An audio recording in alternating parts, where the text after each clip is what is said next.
The other day, I was wearing my wrist-based smartwatch during a CrossFit workout, and the heart rate I got out of this was completely inaccurate. So why is this happening? Because I don't have the answer to that question, I interviewed Mariah Sabioni.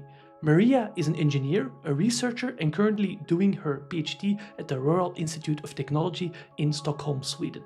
We talked in depth about the differences in accuracy between these wrist-based smartwatches and the chest-based heart rate monitors. Further, we talk about how science is often misused by big companies to market their products. But we end on a more positive note by talking about her newly found startup called WODMotions that uses a new device to assess the physiology, the biomechanics, but also the pacing of functional fitness movements as often seen in CrossFit and also HYROX. So without further ado, here is my conversation with Mariah.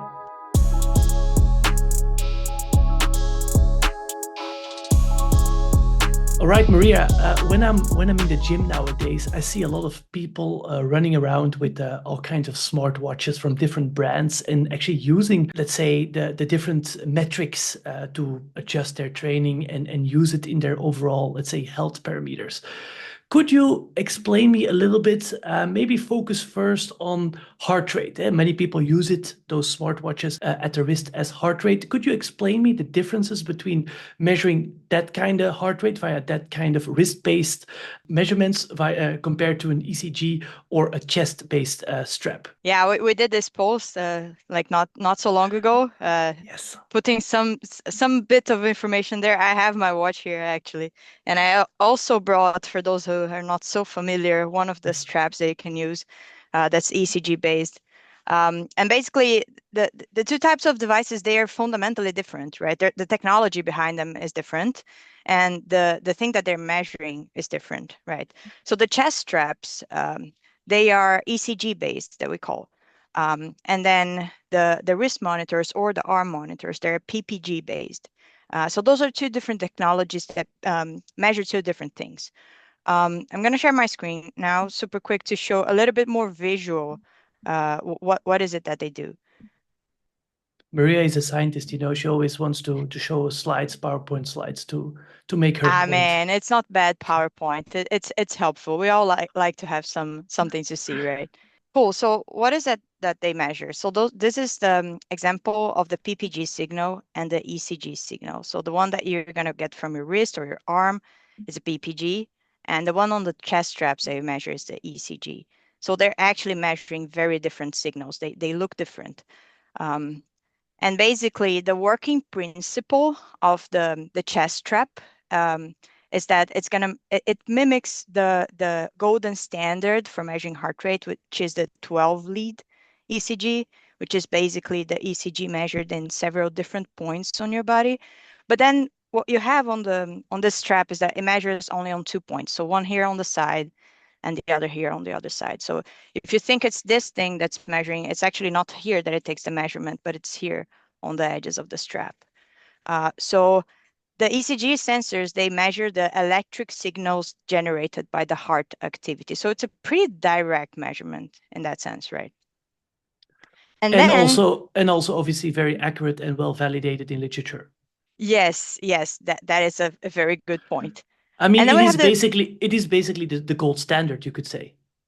Yeah. I mean, of course, it's not going to be as good as the 12 lead ECG, but one could argue, okay, how good is the 12 lead ECG during exercise? Because you have so much motion going on, so it's pretty accurate and very very validated by like several different independent peer-reviewed researchers. So back in the day, let's say 20 years ago, 10 years ago, people knew this. They knew that the heart rate monitoring was very accurate. There was actually no issues. Everyone used it. But then the smartwatches came around and people wanted to integrate heart rate into the wrist-based strap, let's say, or the watch. And then kind of problems are popping up, correct? Yeah, because it's convenient, right? I mean, I have my watch. I criticize it a lot, but I wear it all the time, right? So it's very convenient. But then you deal with a lot of different types of issues. So the watches and those devices that have this sort of sensor here, That's the PPG sensor. And they work completely on a different principle. So you're gonna have like a light source. The light is the LED. You probably have seen your watch pop some green light on the back of it. And Yes. then there's two types of it, of this type of detector. So you can have, for example, if you go to a hospital and they put this thing on your Mm-hmm. finger, it's also using PPG, but it has the light on one side and the detector on the other side. So it's this case up here. And then it's measuring this P2 that goes to the other side of the Yeah. detector. The watch, it's going to have the light and the detector on the same side. So what it measures is this P4 here, Yeah. which is basically what gets reflected, right? And then the watches nowadays, they can even work with different sorts of light, so your different wavelengths. So you can have blue light, green light, red light, and infrared light. But basically, what they do is that they may measure the change in blood volume by detecting those changes in the amount of light Yes. that gets absorbed and reflected. So it's kind of like estimating your heart rate from this changes in light absorbed, which come from the changes in blood volume.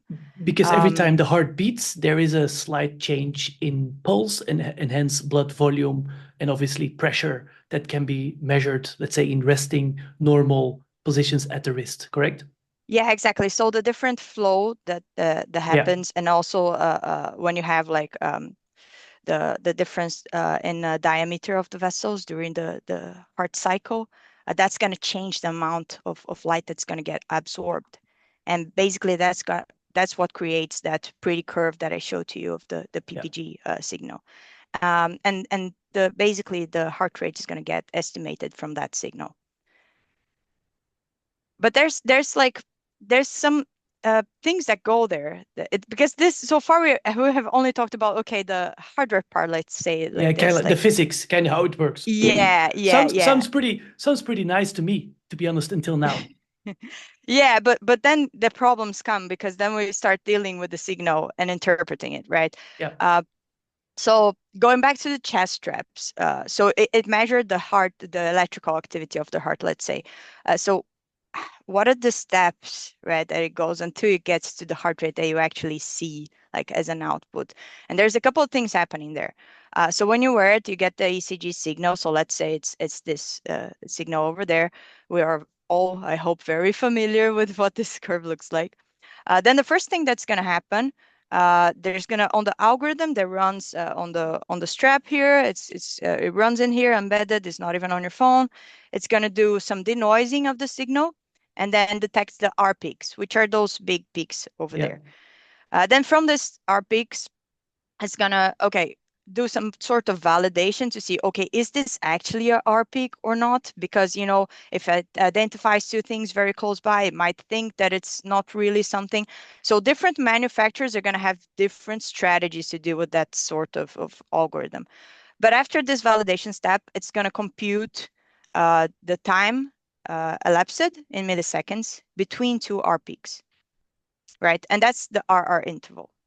Yeah. So that is the most raw measurement that you can get of the heart rate. And also different devices are going to be like, yeah, do this in different ways by using like some sort of validation step or signal quality step. And then from those RR intervals, uh, each manufacturer applies different filters and threshold values and all sorts of computations that generally they do not disclose to then compute heart rate. So Yes. heart rate that you get is not directly a conversion from RR intervals to beats per in milliseconds to beats per minute, right? The devices they use different averaging techniques, and some devices are going to average a large amount of data points, some are going to average a small amount. They're going to have different filters, and that's why even on the chest straps, you're going to have different accuracy for different manufacturers. They're not all the same. Okay, but for first of all, for regular people just doing a jog outside, this probably doesn't matter too much. It is rather, let's say, when you want to have super accurate readings during testings, for example, when there is a fast increase or even a fast decrease, correct? During continuous, let's say 10 minutes, almost the same heart rate, I would guess that all manufacturers will be quite correct or quite accurate. Or am I wrong? Yes, yeah. So that's what research has shown so far. There's a lot of studies that deal with either steady state activity Yes. in different intensities or like those graded protocols where Yeah. you increase intensity, but maybe every 1 minute or 2 or 3 minutes. And then all of those devices are like super good. Yeah. But when it comes to activities where you have very sharp changes in heart rate, like very fast increases and decreases, then there's not so much research done out there, Yeah. even for the chest straps. And could you get into, based on those R peaks, that's how they measure also heart rate variability? Yeah, yeah, exactly. So it's the Exactly. variability between those R peaks over time, which is heart rate variability. Yeah, and there's different ways to actually compute that. There's even like there was this comparison between different algorithms that you can use, especially when it comes to establishing a baseline. But basically, the data that's being interpreted is the difference in the RR intervals. Yes. Okay, okay, good. So next is the optical sensors, Yeah, right? yeah. So Or yes, they work. wristwatches. Yeah, exactly. I'm saying wristwatches, but basically any of those PPG Yeah, sensors, and they work based on the same steps. You know, as far as you get the PPG signal, they work with the same like basic denoising, peak detection, and so on. Now the peak is a different peak. It has a different physical meaning, let's say. yeah, But what the manufacturers do is that they use those peaks also to translate to RR intervals eventually if they want to measure HRV and then estimate heart rate. Now, the tricky thing there is that this step of denoising before the peak detection is a complete different thing when it comes to the PPG signals. And then I have this example here. I took it from a paper as well, just for you to get an idea of what the PPG signal might look like. Okay, so you have the PPG signal at rest, and that's quite nice. I mean, if I'm as a researcher, I get my data like this and I look at this and I see that I'm like, yes, that's perfect.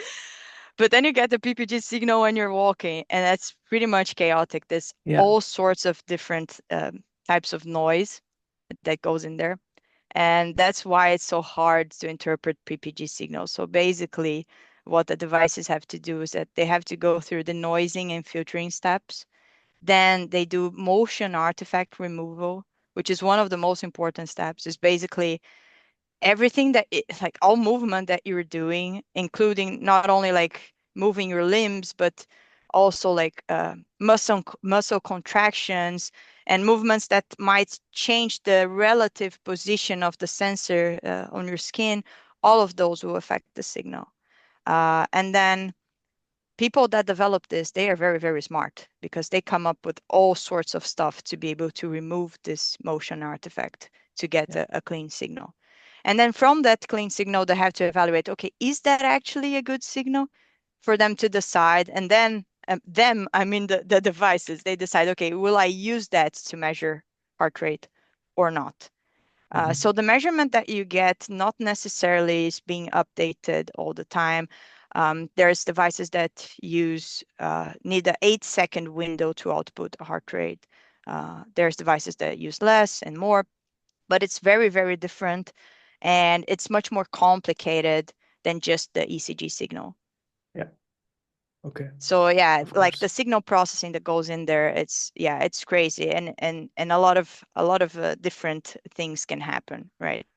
That's the problem, right? If you get, let's say, bad or noisy data, it's going to be a nightmare to make something nice out of it. While if you have nice R peaks from ECG, your life is going to be much easier as, let's say, a researcher or just getting good data. And it's with everything like this, and yeah, it's always a balance, I would say, between conveniency, how easy it is to wear it and to measure it, and yeah, accuracy. And I think this example is a very nice example, but people often forget and kind of use the data they got from their Whoop or even from other wrist-based heart rate monitors during high intensity exercise as correct, and yeah, kind of scale their efforts based on this.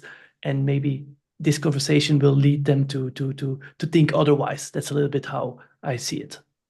Yeah, yeah. I mean, and also because heart rate is not the queen of all measurements either, especially when we're talking CrossFit, right? Yeah, So yeah, it's nice to have. I mean, if you have only your watch and you want to see it, it's fine. But me, for example, when I forget to have my chest strap and I have only my watch, I get pretty mad usually with what I see, because I know it usually does not reflect what's accurately there. But there's a couple of things that we can think about when it yeah, comes to accuracy, right? Um, so what affects the measurement accuracy? And I think it's nice to talk about this because there's things here that we cannot do anything about, but there's things that we can do something about it. So when it comes to the chest straps, it's a very small list. So basically, regarding the device, so things that we have no action on, it's different sampling frequency of this ACG signal is going to change, can change the accuracy, and also all those different processing algorithms that I showed. So that's going to make like a difference in the different devices.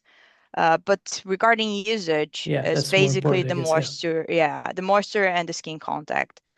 So you want to have the band tight enough that it has contact with your skin, not so tight that you have to do extra work to breathe. That's not the point, really. Um, and you want to have it a little bit wet on those yeah, sides where it yeah, has the contacts. yeah, So yeah, that's basically what you should think about before you wear it. Uh, but then the PPG, there's a few more things there. So when it comes to the device, so there's all the different sorts of configurations. So when you're gonna choose your, okay, we cannot do anything about it. Sort of, we can. You can choose your device smartly. So it's you can have different number of the LED lights and the sensors and different wavelengths and so on. And then this is I took this picture also from a review. Maybe you can put the link of it yeah. I on will the do. description of the video. Yeah, it's wonderful. It's from last year. And then they show, okay, all the improvements in how those LEDs and sensors are positioned in the different devices. And then I put here some other examples from like Apple Watch, Polar, VeritySense, Whoop, and Garmin. So you see that the manufacturers actually explore different configurations.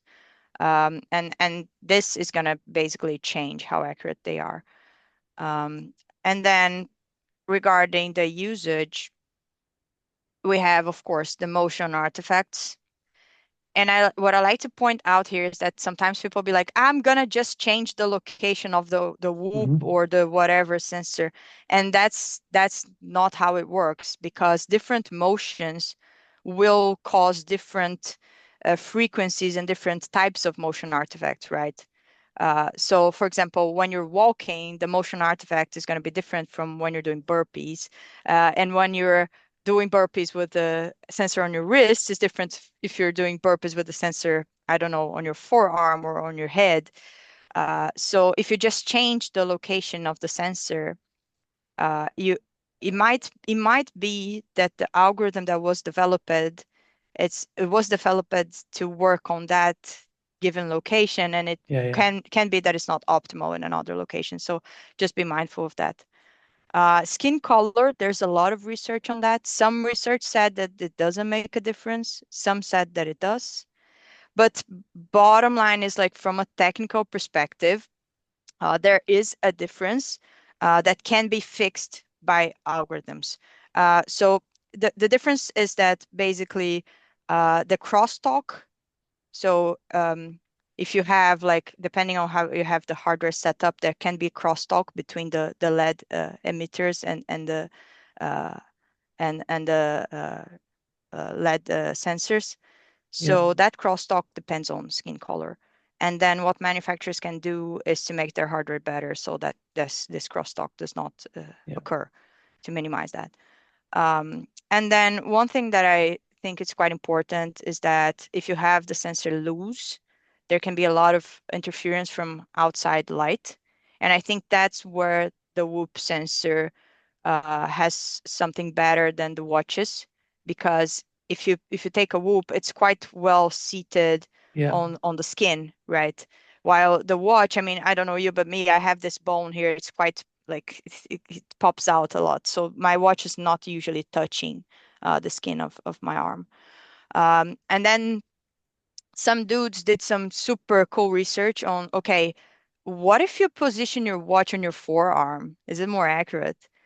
And they found that it is, but it introduces a lot more of motion artifacts. So it would need a lot more algorithms to deal with that, right? So it's yeah, we still have to see how that goes, like moving forwards. There's a lot of people working with that. So hopefully we'll get better and better and better. Yeah, but by the look of it, it still seems that people are just trying to improve something that is anyway suboptimal, right? They try to get it towards some kind of reasonable measurement, which maybe interestingly, maybe we can talk about this is, yeah, for 95% of the people, it probably will be fine. I'm talking, for example, Whoop to assess what Whoop does, right? Health parameters, seeing how well you are recovered, which is anyway a wishy-washy measurement, but at least the different parameters Whoop gives for most people doing whatever 3 hours of continuous exercise per week will be potentially good enough. It's rather the performance wearable where it kind of goes downhill. And what I potentially, or it's my opinion, obviously, don't really like is that Whoop does market itself a lot as being a performance tracker, right? And also having a lot of elite athletes wearing it. While this thing is actually the least accurate or the least good in overall performance compared to just sleep or other more health related parameters. You agree or? Yeah, I mean, I agree. And then again, that's my opinion. But yeah, I think that, generally the watches and the Whoop and whatever, they're great for just wearing for your healthy lifestyle or whatever. But when it comes to sport, then yeah, then it's definitely a suboptimal solution. And yeah, regarding the whole like science marketing, I'm a bit critical of that, of how we use science to back up like products and stuff. We have to be careful. So yeah, I have heard the Whoop example. Um, so it's a Can I hype. just touch to second touch on this? So it is a very important thing. So you and me are both researchers, and I started wod-science basically exactly because of the reason you just say.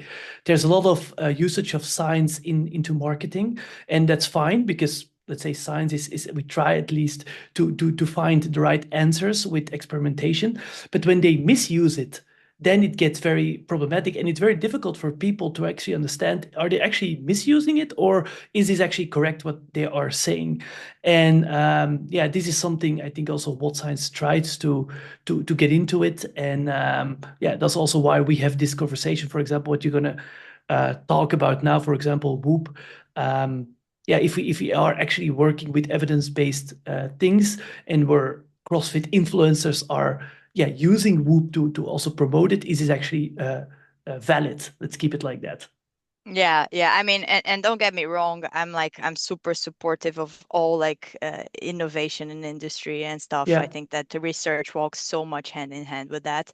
But I think that, most of the people won't stop to read research articles, right? So that's Yeah. why like wod-science, for example, is such an important platform, right? Because then you get this information that's more like unbiased, right?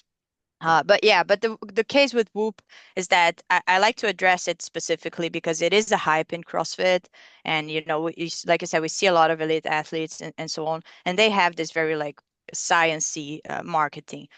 So here's like the way they say it is like Whoop proven the most accurate wearable in heart rate and heart rate variability measurements, right? And then if you click here on this link, it's going to open their website, and that's the title of it, right? So when me consumer, I look at this, I'm like, wow, that's it. I'm gonna buy this. I mean, look at this. It's like it's amazing. Uh, I hate Yeah, those pop-ups. 99.7% heart rate accuracy. That's amazing. That's literally an accomplishment. Yeah, yeah, Now, the thing is, if we look at the study that they cite, it's not even their white papers. It's literally a peer-reviewed, independent done research. yeah, But it was a study done during or just prior to yeah. nighttime sleep, right? That's So if key. you're look, Obviously key. that's exactly. It's not, we're not talking about like 24 hours of data acquisition or anything. And on top of that, in this study, I actually went, like I stopped, it was actually yesterday that I stopped to actually read through the whole thing. And in this study, there was 6 devices that were used. And the Mhm. Whoop was the only device that they used the raw measurements from the device. All the other ones, they used the device after processing algorithms. So I don't really know if this is the accuracy of Whoop after their processing algorithms, Yeah, yeah. right? Because the researchers took the raw measurements. And But a key point, if I may, is also who cares? Like we know that it's going to be accurate when you are resting and sleeping. I mean, no, that you just explained is related to the physics, where the peaks are just coming in nice intervals, and obviously your wrist is not moving too much during sleep. But the users of Whoop don't really care. I mean, they care about their sleep certainly, but they care mostly about the performance during the CrossFit style workouts or HYROX style workouts. And this is just straight up misleading, in my opinion. And that is something I think, yeah, is not really called out enough. But that's my yeah, I opinion. mean, sure, sleep is like okay. I think a lot of people actually use it to measure sleep and recovery, but recovery is another thing, right? Because Yeah, measuring heart rate during sleep accurately does not mean that the recovery metrics are. In any case, yeah, yeah, yeah. it is. It's I think complex. that the title is misleading, right? Yeah, And then I'm like, okay, but let's. I mean, that's one research paper. What else is out there? And then I found one more that used Whoop, actually from the same year, few months later, so 2022 December. And they compared Apple Watch and Whoop during during resistance. resistance Yeah, exercise. So I have here the more list of interesting. exercise that they used. It was overhead press, uh, curl to overhead press, back squats, barbell deadlifts, a few exercises. Yeah. So yeah, I think for the CrossFit context is a bit more interesting, right?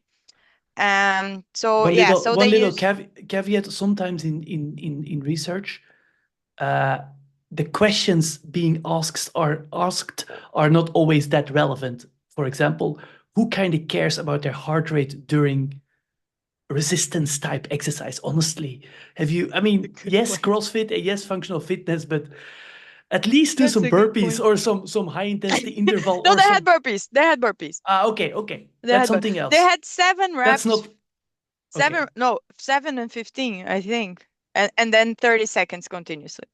Okay, good. But I Because agree. just I pure agree. back squats, I mean, come on. I agree. And that's one of the points that I think it's limitation on research of this area. We don't have the variety of movements that we observe Yeah. out there, right? People haven't done research with those It's movements, it's right? it's so interesting. Like, I mean, that is just the first question you should try to at least externally validate as being such a big company. I know people don't really care, but it's I think it's super important. It just strikes me as being someone who's in research for so long that this just doesn't happen. I mean, it seems such an easy experiment. Maybe they just don't want to do it. Yeah. But go on. Maybe they're waiting for us to do it, right? Because we're doing They for them for don't. They're free, not gonna right? wait. They're not. They won't. They don't want to know it. They don't want to know They it. don't want That's to my. know. That's Yeah, my. that could be an explanation as Yeah. well, Yeah. actually. Yeah. But yeah, All go right, ahead. but then Yes. the results actually showed that the variation of movements and intensities it had an effect on the accuracy, but mostly the most favorite outcomes were for Apple Watch. Yeah. And the Whoop underestimated heart rate during all measurements. Apple Watch underestimated during physical activity. So basically, when they looked at all the activities that were done, the Apple Watch was even a little bit more accurate than the Whoop. And yeah, so then we're talking exercise, right? I'm not saying that this study hasn't I mean, doesn't have any flaws. It has like a lot of stuff that is outside of the scope of this study, like other movements, like we're talking about, and so on, other intensities. But it's just I think it's very relevant to look at this and say, okay, it's not the most accurate wearable in heart rate during exercise. Yes, because So this is just very important, because you think, yeah, okay, heart rate's not the end of the world, but they obviously use the strain of at least the heart rate during exercise in their overall algorithm to calculate the strain. So to yes, understand that how hard you went during a certain workout, and that then when your heart rate is suboptimal or not fully correct, yeah, what are you then providing to the consumer or the customer? Inaccurate exactly. data. I mean, yeah, strange. Exactly. And I mean, we all know, like, for example, I want to check my heart rate when I do a CrossFit workout, like a very intense workout. I don't ever check my heart rate when I'm sitting down at the office. You know what I mean? So for me, it's much more interesting, and I think for most CrossFitters, it's much more interesting to have an accurate device that measures accurately during exercise, right? Which here is not the case. And I know a few people that bought a Whoop even though they have an Apple Watch, and then my argument is just like, go spend your money in a good training program or get this like first bar muscle up PT session, but Hmm. you don't Hmm. need to buy another device. Apple Yeah, Watch is just as good. yeah, Um, but yeah, I think that also some people like the style, it's like yeah, it doesn't look like a watch and so on. yeah. And then there's something coming, which is yeah. So here the big question mark is like, okay, I'm not sure this is yeah, this is it's the way that we should go about marketing, right? But there is Polar is going to launch a Whoop style strap. So if we go on their website, uh, so it's this Yes. Polar Polar, 360, obviously and it looks so similar. the OG of heart rate measurements, obviously, Exactly, right? I mean, yeah, exactly. yeah. Yeah, so Looks they're slick, yeah. yeah, so they're actually they're this their heart rate strap is one of the most validated devices in research. And it looks very similar, but the thing that I see as a big difference, which I like because I'm a researcher, is that they allow you to read raw data from all of the Yes, sensors yes. on So the it's open device. sourced, Yeah, it's not open source in the way that you won't have access to change the code that's running on the of course. device, but they have like SDK for your own development. So basically what you can do is like, okay, I want to build my own application that's going to get the PPG data and interpret it in a different way and say something different about the person's stress or recovery. And you can do that. So you can own all the data, so it's I think that's pretty interesting. Yeah, yeah, yeah, for sure. Yeah. That's cool. Okay, Maria, let us switch gears slightly. Let's say hypothetically you find a strap that is very convenient, or let's say a wrist, not other strap, sorry, a wrist-based monitor, or any device that's very convenient, and you can actually measure heart rate very well, right? Like it is correct. Hypothetically, let's say in 5 years or 2 years, I don't know. Would you still recommend it? Is it still a good measurement for CrossFit style workouts? I'm specifically talking about functional movements and yeah, like typical CrossFit style work. Is this going to be, let's say, a good variable that determines, for example, stress on the body, right? Because that's quite important. Um, we know that for running or rowing, there's a linear relationship between intensity, right, and heart rate until you hit your VO2 max, kind of. But with functional movements and CrossFit, it kind of all changed. And do you have some comments, or how do you see that? Yeah, so I still use heart rate. And for example, my choice is always having my chest strap connected to my watch. Yeah, Yeah. But I think that heart rate alone is very much out of context in CrossFit, HYROX. Now I'm training HYROX mostly, right? So, but speaking for Just both, small point in HYROX, I would say it's much more relevant. more relevant than Agree? CrossFit, Okay, definitely, good. definitely. Yeah. But even in HYROX, just looking at my heart rate, just the heart rate, for me, it's very, very out of context, Yeah. right? Because Okay. if you run, you see your heart rate during running, and you see like your intervals and whatever. And the same with like, yeah, if you're doing like swimming or so on. But in CrossFit and HYROX, you have different movements, different sequences of movements that's gonna and basically your heart rate's gonna fluctuate uh, during like your intervals or your workout, and if you just see the heart rate, is very much like, for me, it feels out of Yeah. context. So that's one point. So like just the heart rate, I don't think is that helpful in that sense. um, but for CrossFit specifically, and then I mean we talked so much about that before, heart rate for me, it's far from the best measurement, and we talk so much about power output, Yeah. and how this could be a game changer for athletes to be able to measure, and I think it would be a much more valuable metric. Now, having both and being able to see your heart rate and see your power output and put it in the context of your workout. So like what are you doing when this happens to your power output and when this happens to your heart rate? What Yeah. what movement is it? Is it a pull up? Is it a butterfly pull up? What technique of burpee box jump are you doing? Are you doing step up or stepping up from your burpee or jumping Yeah. from the Yeah. burpee, and how that influences your power output and your heart rate? For me, that's the most interesting thing. Can I conceptualize this a little bit? So if you think about endurance sports, right? Raw endurance sports, heart rate and power output or intensity, how much work you can do per given time frame, per minute, per hour, per second, are basically linearly associated, right? So if you do an incremental test to exhaustion, 90, 120 watts, 150 watts, and so on, the heart rate goes up linearly with the power output. But in CrossFit, obviously, it's a different ballgame. First, and that's the key point, if you do let's say a 12-minute AMRAP, you do this whatever a couple times per month, you always will see, if you go hard, the heart rate will be whatever 170, and it's 170 throughout. And what can you know about this? What can you get from this? Because that's the goal of whatever, every wearable or every device that you buy, hopefully that it gives you something that you can catch and actually use in training. That's a bit the thing.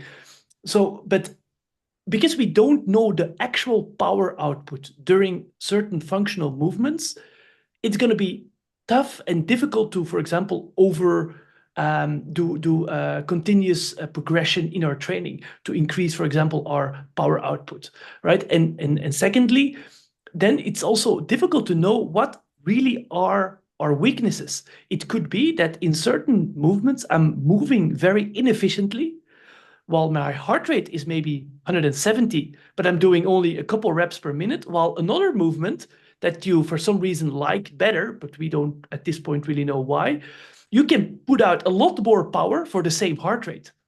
And then if you could understand that better, obviously this could give you some cues on what are my weaknesses, where I have to work on, which zones or intensity zones are my weakness, and so on and so forth.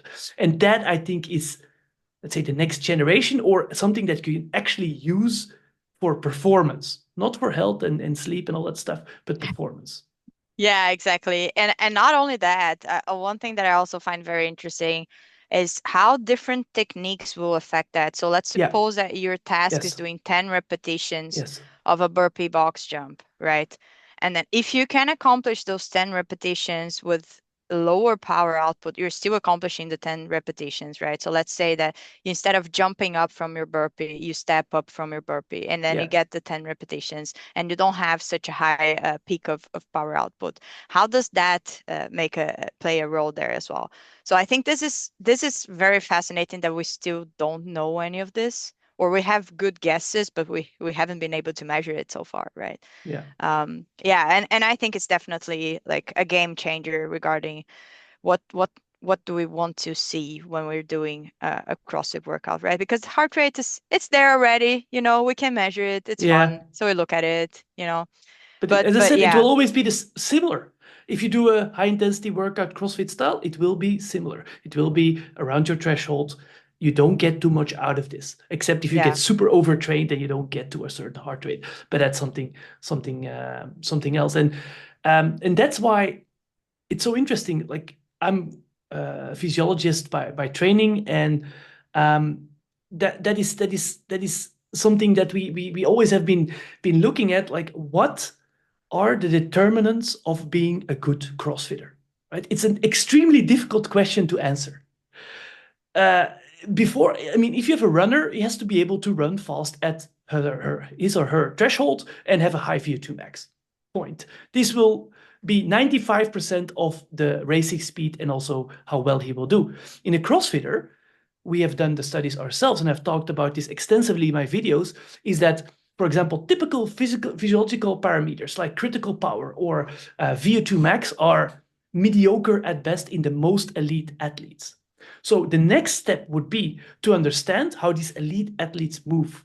They are moving so much more efficient than your average CrossFitter. And I think that's one of the key reasons why they are so good. Obviously, there are other reasons, also strength and so on. But I mean, one of the, let's say, 5 major pillars of performance, and often overlooked, certainly in affiliates where people just whatever train and they don't get good coaching on how to move well.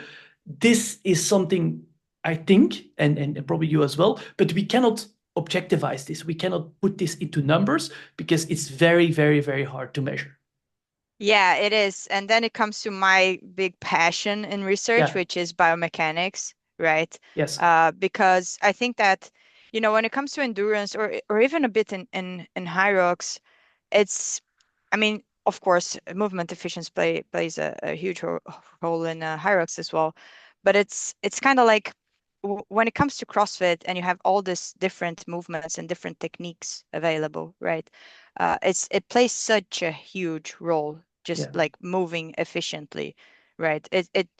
And I would guess that's bigger than anything else. Like we don't know yet, like you said, we don't know what are those determinants of performance, right? Because we haven't been able to measure it yet. But yes, I think that this is something that's definitely key, and yeah, I'm very passionate about that topic actually. How can we define that? How can we measure that? And also, how can we take those measurements to the everyday athlete as well, right? So, for example, if we bring elite athletes to a biomechanics lab and have them doing movements, we can probably do some pretty cool assessment of movement efficiency. But then it's in the lab, how can we follow that up in a training session or in a competition? How can we see if they are moving efficiently during I don't know, a 20-minute AMRAP? What about fatigue? There's so many different things that play a role there. And I think that being able to measure that outside of the lab, being able to assess movement efficiency outside of the lab is something that it is a very interesting field. So you did your, if I'm not mistaken, your master thesis in the biomechanics of pull-ups, correct? Yeah. Different styles of pull-ups. Could you talk to the audience a little bit what you found and how you attacked that question? Yeah, so we took some athletes to the lab, and it was very fun because we had to build a custom rack, pull-up rack, to be able to measure force from the pull-up bar. Because if you go to a biomechanics lab, the force plates are on the ground, and Yes. we usually talk about ground reaction force, Yes. right? When we talk about external forces. But then you come to a pull-up and wow, it's not ground reaction anymore. It is hand reaction. So it's contact forces, right? And we need to measure them whatever it is that they are. So they are on the hand. So it was super fun to, yeah, build the whole structure. And then we had them doing strict pull-ups, keeping pull-ups and butterfly pull-ups as well. Yes. And assessing, the whole kinetics and kinematics, so all the joint angles and all the joint moments as well. And basically, the question on my thesis was to evaluate shoulder loading on the different Yes. Makes techniques. sense. which was the initial question. But gosh, when I looked at the data, there were so many interesting things to learn from it. And that goes on a complete different episode of your podcast, video, Yeah, whatever. I'm sure. But maybe I can just say that one thing that I found very interesting was that you could really see the role of the scapular movement on the different keeping techniques between butterfly and keeping pull-up. You could really see on the biomechanics when you have like inefficient, let's put it that way, Yeah, keeping. So especially when you go forwards and you go yeah, forwards too much, and then you flex your elbow and you do like yeah, this and you lose the tension. So it was really clear on the data. So that was nice. And on the butterfly, the eccentric part of the fall, yeah, when you do the circle, that was yeah, also like, there was very interesting data there regarding the joint loading. But the yeah. most important thing that I saw regarding efficiency was the power transfer. So Hmm. that you could see very clearly, like when we looked at the power joints, like there was a sequence, Yeah, and that sequence was very important to like to kind of to make a smooth and efficient yeah. movement, right? Both The- on the keeping and on the butterfly pull up. Yeah, that's so interesting because, for example, one of the movements I myself struggle already since I began CrossFit with is a is a transfer from a butterfly pull up to a butterfly chest to bar pull up. Like I can do both, but I can do whatever 35 normal chest to bar, sorry, butterfly pull ups. But when I go to chest to bar, which is like 5 centimeter longer or higher pull, I can only do 12 or 13, actually pretty bad. And this is all about the sequence. I feel it. You lose the energy coming driving from the hips. And that's why again our the major difference, in my opinion, between super elite athletes and the sub top or the people who just don't make it. And yeah, getting that also like more biomechanics. Do you have any idea of there are whether there are apps around on the App Store or Google Play Store where you can, for example, film yourself and actually have some idea of movement efficiency in CrossFit? Do you know that this exists, or is it just a Yeah, good there. startup idea? Yeah, I mean, we're working on this on WODMotions as well. Yeah. But right now, regarding like good skeleton tracking Yes, with one single phone, doesn't exist because it's too I mean, difficult, or it's just not people, because functional fitness, who cares? There's not that many people who are no, really it's into it. it's the motions are crazy fast, and you have occlusion of a lot of important joints, and it's the angle that you're filming is very important. So most of those algorithms that do the 3D joints from a 2D film, they use machine learning for it. Yeah, And yeah, I don't think any of them evaluated functional fitness movements in their performance and so on. But there is very cool tools if you are open to having two cameras. okay, Then there's this uh, research group that did this software called OpenCap, yeah, and it works based on two iPads, and it's super new, and there's validation studies going on and finding good things and bad things. We still don't know what it does in a CrossFit style motion. Hopefully, we can find out soon. But yeah, but it's a definitely a cool tool to experiment. It's not that easy to use though. So I think that, if you just want to have some quick assessment, we're still not there yet. yeah, yeah. Because I think that's one of the killer apps. I mean, as I said, most of the gain for also non-super advanced athletes is movement efficiency on Yeah. both spectra of the fitness, on super elite, but also just moderate athletes. Yeah. Yeah. Not the And then beginners, I when it would comes say. And to yeah, But go then ahead. when it comes to the beginners, it becomes safety, right? So I Yeah, think it's yeah, just as yeah. important. You're Yes. just going to use it for something different. But I think that the best tool that's available out there right now for this sort of thing, it's a very interesting cool tool called Coach. Yeah, We have those available at the CrossFit gyms usually. So if you ask your coach to look at you, and if your coach is interested enough to study a little bit of movement, yeah, biomechanics, and so on, They can probably help you a lot with that. Of course, there's stuff that you cannot see with your eyes. That's the why we measure stuff, right? Yeah. But I haven't seen yet easy to use tool that could provide something more valuable than a very well trained Yeah. coach. Yeah. So if there's coaches watching or listening, a good way to have like increased PT sessions, for example, in my opinion, is becoming specialized in those specific CrossFit movements and improving them with one-to-one or two-to-one clients. Because the most benefit people will get is from moving better, not only by less injuring themselves and actually be able to come more to the gym, but also just performing more reps within a certain time frame. And that's exactly what CrossFit is. So if you're a coach and thinking that how can I get to the next level, specializing in biomechanics and specifically biomechanics of CrossFit or functional movements is, I think, a very good step for you and how to, I think, improve your whole coaching style. All right, I'm so completely with you. I'm yeah, completely with you. and I mean, I'm doing 13 years of CrossFit, having a lot of coaches. I don't think I've ever has seen a coach who specifically specialized or marketed himself as being someone who's really good at checking your movement efficiency, and that's maybe something that could become the next step for many coaches. Yeah, Yeah, definitely.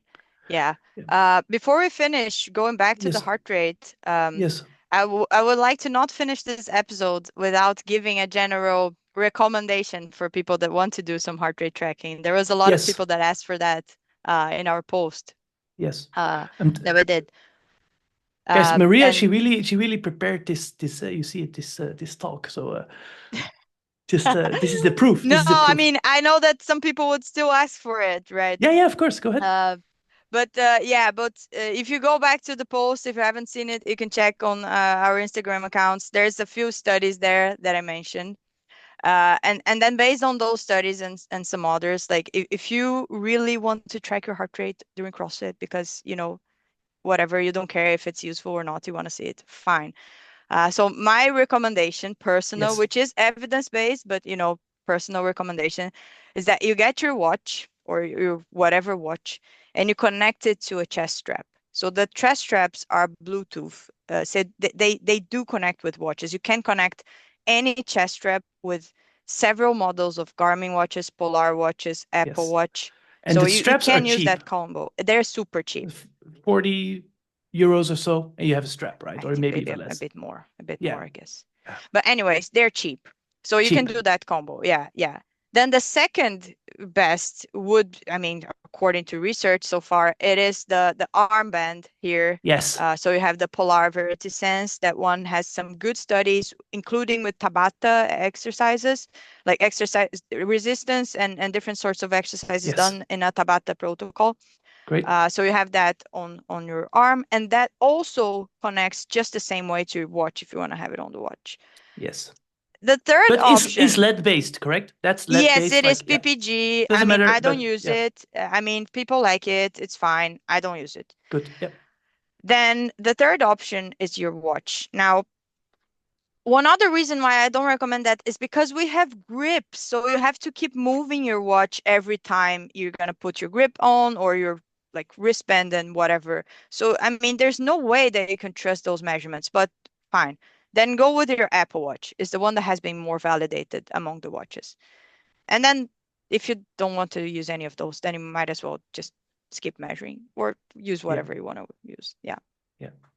Okay, before we finish, you obviously are very passionate and very well educated about this, and you also are one of the few scientists I know that first have some practical thought in their mind, which is very important, and second are also doing functional fitness and CrossFit. So tell us a little bit. You don't have to go all the way, but at least a little bit about your potential future.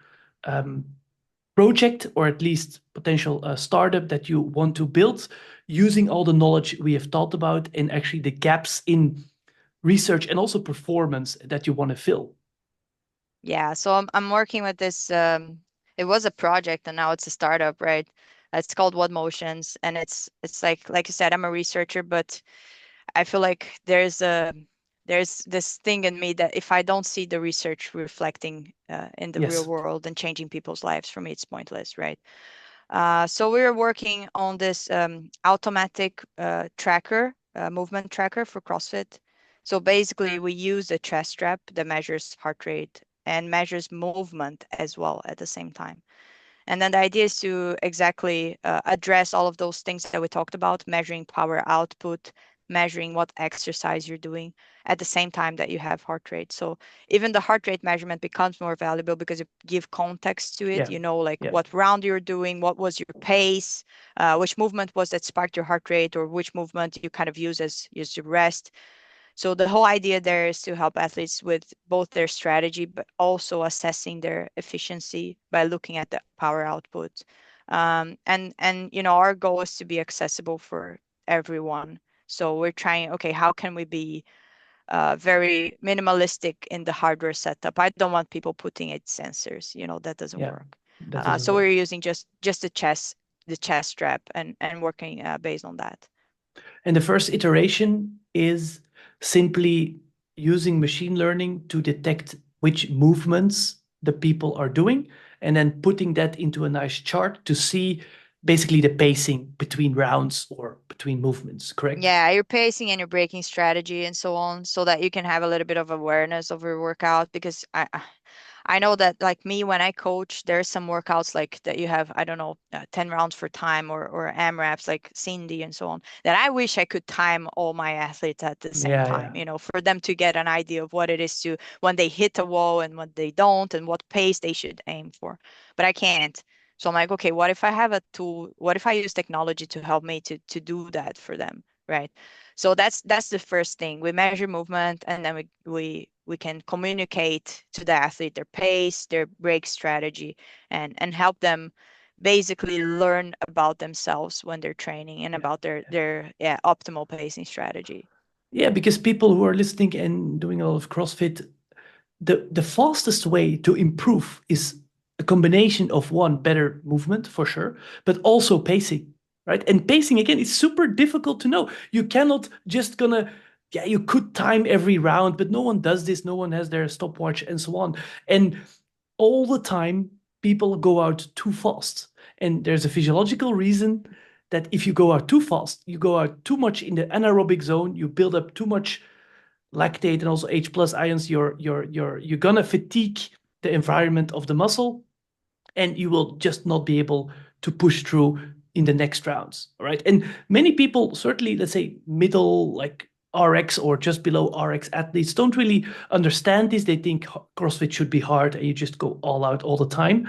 And then you just suffer from performance just based on pacing. So if we would, in the hopefully near future, have something that gives you immediate feedback, like, okay, the first round was 14% faster than the last round, potentially there's something wrong here, right? So that's I think a very straightforward way.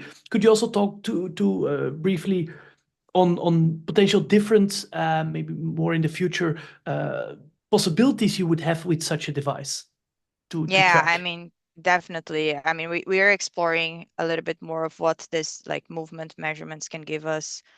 So there's a few things that we can get out of it. We can get repetitions. We can get how much you move your trunk, because Yeah. the sensor is positioned on the chest, right? So that's good to assess range of motion depending on the movement. And then obviously power output as well. Yeah. And that's where we also come with our models to be able to, okay, from that single sensor data, how well can we estimate the power output considering the movement of your whole body, right? Yes. And then we're working with a few things on the side as well. uh, Using that sensor, it has a lot of potential. So using it for readiness level assessment. So some different ways to assess your fatigue and Yeah. recovery other than just heart rate. So tests that are probably more suitable for explosive sports and sports such as CrossFit, like rather than just using your heart rate based recovery metrics. And also what we talked about, like the whole thing with technique and movement efficiency and so on. We're exploring that as well, but those are still like, yeah, it's where we see potential, but there's still a lot of work to be done in that Yeah. direction.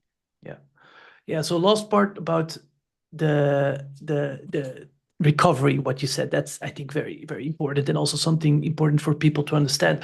So how the most devices, how they measure recovery is based on internal recovery, correct? Like it is just based on some heart rate measurements, how well you slept, and then they put it all together in a pot and then kind of say, okay, your strain was high. We hope that's correct, but at least your strain was high. So you have to recover whatever 20 or 30 hours from this workout. That's what most watches say. And it's still no external recovery. Like the most important part about recovery is how well the actual muscle is recovered. How well, if you would have 100% of maximal contraction, right? That's your fully recovered state. You're ready to go to attack the workout. That's like your 100% recovery. And then right after a workout, it would be 70 or 65% of maximal. You can only contract that much. And obviously then your recovery will be less, right? And tell us about how such a device that you are describing, like WODMotions, could actually measure so also recovery, but from a different angle than what most watches do now. Yeah, so we're exploring those more external measurements and tests. We're not coming up with any new tests because, you know, that's not even my field. So we're just trying to explore which tests exist and have been validated and make sense for the sport of CrossFit, and then how can we, if we can, do them with our chest sensor, right? Yeah. And the first thing that we did there was the jump test. So Yeah. we have different types of jump tests. There's the counter movement jump test, squat jump, drop jump, and so on. And then there's a few metrics that you can get from a jump test that have been used a lot, not only to track performance for several sports, but also the state of fatigue and recovery. Mostly lower body, but I actually have recently seen a study that related it to upper body as well. Um, but then yeah, so we managed to develop based on the golden standard for those tests, which is a force plate. It's very bulky, it's super expensive, Yeah. and I believe that's why those tests are not more used. It's because they're just not accessible. Yeah. So we managed to so we had a master's thesis working on validating our algorithm against the force plates, right? So you uh, basically what is known in literature is if you stand on a force plate and you jump as high as possible just from standing, that's a good and you whatever jump 30 centimeters high, and then you do Fran, then you will jump 25 centimeters high, right? Because your muscles, maximal contraction is kind of decreased and you're fatigued. That's one. And it's very difficult to obviously bring this into a CrossFit gym or so on because it's very expensive because you have to measure like the forces. But with your device, you would just assess the acceleration and how long basically the person is in the air, correct? And then from that, using algorithms, you would yeah assess how or test how high the jump was just using this machine, and then yeah yeah. correlate this to Yeah, I profitability. don't know how it's gonna look after a friend. I have never tested it. I've seen papers where they do this right Yeah, after Fran, and then it's yeah yeah, obviously declined. yeah. No, I mean obviously, but I think it's very interesting as well to see before the sessions, not only before and after, but like Yes. I've been measuring myself before sessions, and you can see like y- it, days when I jump higher are days when, like, by coincidence or not, I can do my bar muscle ups connected in beautiful sets with no trouble, right? Yeah, yeah, And it's and you can see the relation between, you know, the high power output movements and what you get from the readiness test, as we were calling it. But yeah, so we use the sensor and we have like an algorithm that's so the goal of the algorithm is basically being able to identify very accurately the takeoff yes, and the touchdown, the landing, and then from there you can estimate the jump height and so on. But it's not only the jump height. There's other metrics that go in there as well that you can get from the same device. And yeah. then yeah, so the work was basically validating not only jump height because that has been done a lot, but also those other metrics that specialists that usually do those jump tests with the force plates they look at. Yeah. Okay. Okay. Cool. Cool. Yeah. Super exciting stuff. I think we're gonna end it here. So, what do people have to do to find you on the internet and your future company? How do Yeah, they find so you? you can find me on Instagram Sabionima, and also check out our website. It's wodmotions.com. And yeah, Then you can we're sign up doing for a waiting list, correct? exactly. We're collecting people that are signing up for our beta testing that's hopefully going to start in the beginning of 25. And then, yeah, of course, we're not going to be able to have like so many people for the start of the beta testing, but we will contact them as we start launching. So that's going to be All right. exciting. Super cool. Thanks, Maria, for doing this. Thank you. That was super nice chat. Okay. Thank you. And see you soon. Bye bye.